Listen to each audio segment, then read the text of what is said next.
Good evening and welcome to Travels by Broomstick's Spooktober Adventures, where we visit the most haunted locations and tell you the terrifying tales that go along with them to get you in the mood for my favourite night of the year, Halloween. Today's journey takes us to the Morbitorium, which is located in Pontywayn near Newport, South Wales, in the UK.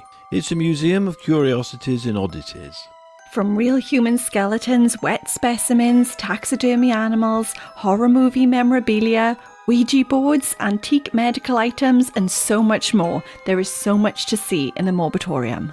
From the outside, it looks relatively normal, albeit a little quirky, with its sinister skull sign hanging above the door. Morticia, the replica of a German cemetery statue made by the students of the Royal Welsh College of Music and Drama, which is stood proudly outside in the front garden. There are also ghosts floating around everywhere.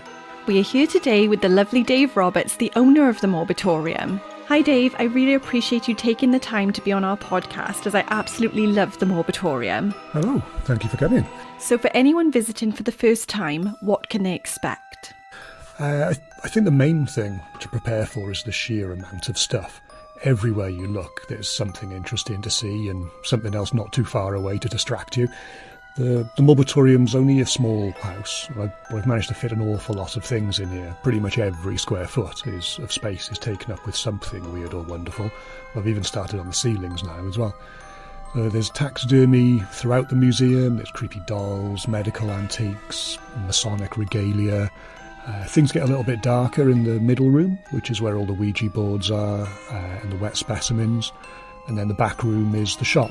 It's very different from any other kind of witchy or crystal shop type place you've ever been to. And that's by design. It's less like going shopping and more like visiting a wizard's house. It does indeed feel like a wizard's house, full of magical items for sale, incense, candles, tarot cards, so many unusual items. So what first inspired you to open the Morbitorium, and when did it first open its spooky doors to the public? I never really intended to open a physical place to come and visit.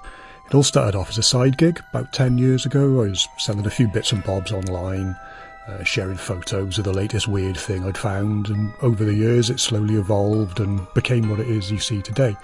It was about 5 years ago I bought the house next door to my partner's, which gave me the space to display things properly, and I started opening up on weekends and holidays for a few years. And then everything stopped because of COVID. I was pretty lucky because I could work from home, but once things started to get back to normal and they wanted us back in the office permanently, I decided that a combination of a nightmare client and not wanting to spend 3 hours a day commuting was enough to make me rethink things and leave. So that was just over a year ago, and I've been full-time Morbitorium ever since. That's fantastic that you're doing something that you're really passionate about. So what did your neighbours think? They're pretty cool with it, as far as I'm aware. There's a brilliant community here in the village, and people like that we're helping to put Pontywayn on the map. We try and give back to the community as much as we can too. At the side of the house we've got a free library where people can donate and take books and jigsaws, and we've been the drop-off points for our local food bank and clothing collections. So it's a proper part of the village now, with people even using it as a landmark for directions. So yeah, we're definitely part of the fabric of the village. Oh, it's good that you've become a community service as well as an oddity. And speaking of oddities, what was the very first oddity in your collection, and what are the 3 most treasured items that you own? First thing I picked up was a mummified tortoise foot from eBay. I didn't have a huge amount of space at the time, so I started off with lots of small things like the foot and some bird skulls in like a little wall-mounted case. These days space is less of an issue, but I still find myself having to move everything around every time I get something sizable. My top 3 favourite things would probably have to be Chester the Peacock first. He's a complete one-off and could never be replaced. It's like someone's taken a dodo body and stuck peacock feathers on it like a craft project. It's quite well done, but it definitely fits into the category of crap taxidermy. Next would be Billy the Goat. He's not particularly rare or special, but I sold him to a friend of mine about a year or so ago, and I regretted it every single day until I managed to buy him back last month. So he's going nowhere now. And then finally, and moving away from taxidermy, would be my set of lobotomy tools. These ones were a Christmas present a few years ago, and although I've had a few sets come through the shop since, these ones are always going to be a permanent part of the collection. I love Chester the Peacock. There are so many things to see on a visit to the Morbitorium that every time I visit my head is on a swivel. There's always something new to see. My favourite items are the Ouija boards. You have a very extensive collection. Do you have a favourite Ouija board? And do you believe that some of them are haunted or maybe even cursed? No, I don't really have a favourite, but I am a big fan of the classic William Fuld design. It's just so iconic. It's the one you see in all the films. I've got quite a few of those, different ages. The earliest one I've got is a 1960s one. That's in the original Blue Ghost box. I've got a couple of 1980s glow-in-the-dark versions too. They're quite fun. But as far as Ouija boards or spirit boards themselves go, I'm quite open-minded about it. I know all the scientific reasons as to what could possibly cause the planchette to move, but I'm also quite open to the possibility that there might be something else out there that we just can't explain yet. All the ones I've got on display here, they've been sent to me by people who have had weird experiences after using them, but nothing has ever happened here since they've arrived here, so I'm still waiting for some conclusive proof. Do you feel that there are any objects in particular in the Morbitorium that have a certain energy or that you feel very wary about? Not personally, no. I find the whole place quite relaxing and comforting, but I've had quite a few visitors say they get weird feelings from a few things like the ventriloquist doll and some of the Ouija boards as well. It always amazes me that with the number of supposedly haunted dolls in various museums around the country that I've never come across anything. It's a bit disappointing really, to be honest.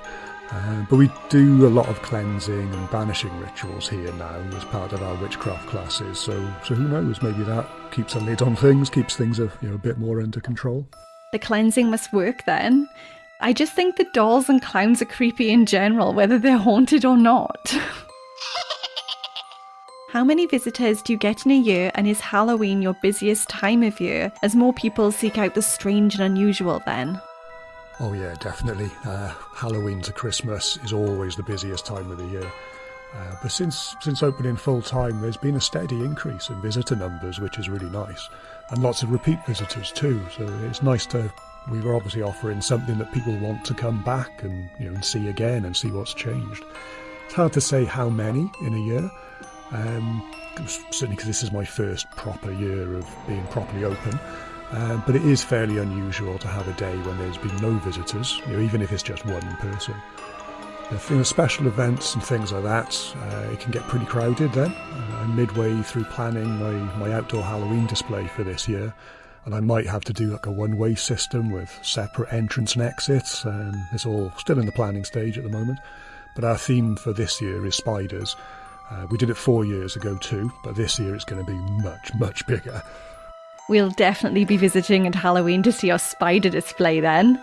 So you offer other services and events such as taxidermy classes and witchcraft workshops. Can you please tell us a bit more about these? I've been running the taxidermy classes since the very beginning of the Morbitorium, and they're really popular. The last one I announced sold out in just over an hour.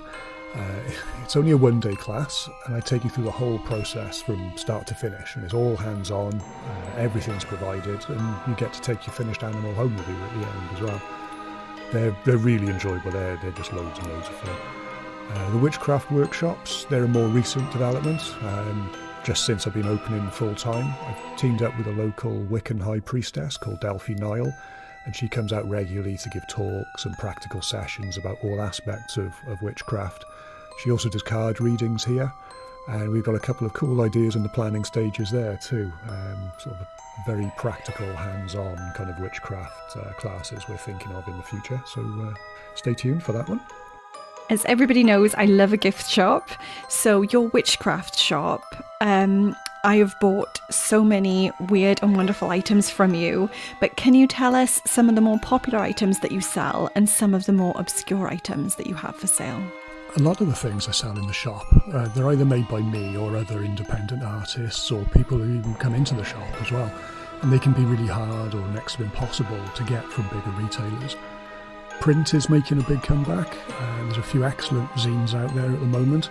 Two of the really good ones, Hellebore and Myth and Lore, which they both cover folklore, paganism, short stories, that kind of thing.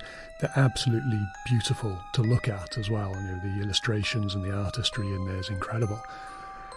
Mummified hearts, they're always popular, especially in the run-up to Valentine's Day. And over the years I've added some new varieties like staked vampire hearts. I've recently done some mummified chicken hearts in domes, and we've got sort of standard mummified hearts as well. Most of the bigger, more interesting things like the taxidermy and the skulls, they tend to be sold through the website, and they're usually one-offs rather than in-stock items. But I do get things like lobotomy tools every now and then. There aren't really many places like the Morbitorium around anyway, and unless you're lucky enough to live locally to somewhere like this, the internet is your next best option. A lot of these things are one-offs and can sell quickly, so you need to be checking websites regularly or you'll miss out. I have bought some amazing items from you, including a black two-headed taxidermy duckling, a taxidermy bat, a beautiful bone saw, and human skeleton displays such as the romantic ribs and the hand that is missing the most important middle finger. But do you ever wonder who these skeletons belong to, especially as they are medical skeletons that could have been stolen out of their graves? It is a sad fact that for quite a while the medical skeleton market was full of some very dubiously acquired bones, and the ban in exports from India and the changeover to artificial teaching aids helped an awful lot to stamp that out. All of mine are medically prepared, with the metal catches and the springs on the jaws, that kind of thing, rather than the uncut skulls you sometimes see. And they came from a very well-known medical supply company. But that being said, no one can be 100% certain of how that skull was first obtained. What types of people do you get visiting the Morbitorium? Do people come from far and wide especially to visit you? Oh yes, I've had a few people from Australia and America have told me that they included Wales as part of their UK trips specifically to come and visit the Morbitorium. I had a lady from Malta who came over specifically to do a taxidermy class. She flew in on the Saturday, did the class on the Sunday, and then flew back out the following morning. But it's really diverse when it comes to the type of visitor. It's predominantly women who come and visit, sometimes bringing reluctant boyfriends, but I've seen the whole spectrum, from little old ladies to full-on goths, and it's always the most normal-looking people who have the strangest interests and collections. Yeah, that's so true. Yeah, it must be very interesting to see all the diverse groups of people that walk through your doors. If people want to find you to get more information, where are you located, and what are your website details and social media sites? The website's probably the best place to start.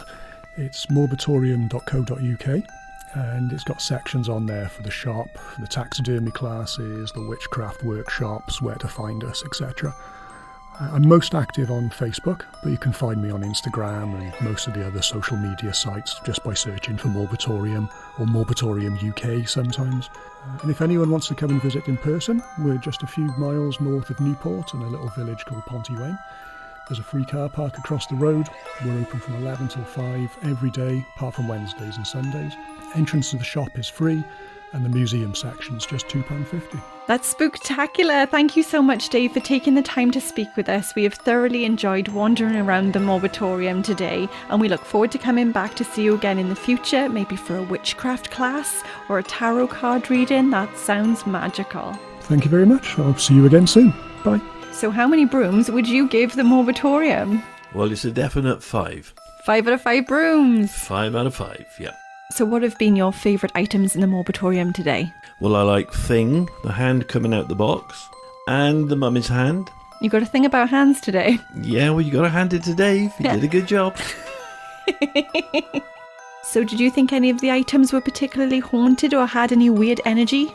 No, not really, but the whole place had a very special vibe, I think. It was very atmospheric and interesting. What were your favourite items in the witchcraft shop? Well, I like tarot cards, so there was a whole collection of tarot cards, and we bought a cauldron and some runestones, so it was a really worthwhile visit. What did you find interesting? Well, I love the Morbitorium, as you know, and I'm always going there for visits and spending my money in the witch shop. But my favourite items in the museum were Jeff the skeleton. I really liked the taxidermy, in particular the crow and the magpie. I love the glow-in-the-dark Ouija board. I love the Ouija board displays so much. I find it so interesting. And I like the Chucky dolls as well, because I love a bit of movie memorabilia. Well, I'd like to say thank you again to Dave for taking the time out to speak to us. We really enjoyed our visit and we'll be back very shortly to see you again. And we hope you all had a magical time.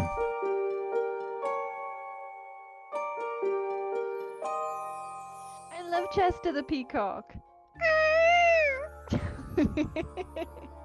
What's that supposed to be? It's a peacock noise. It's Chester the peacock.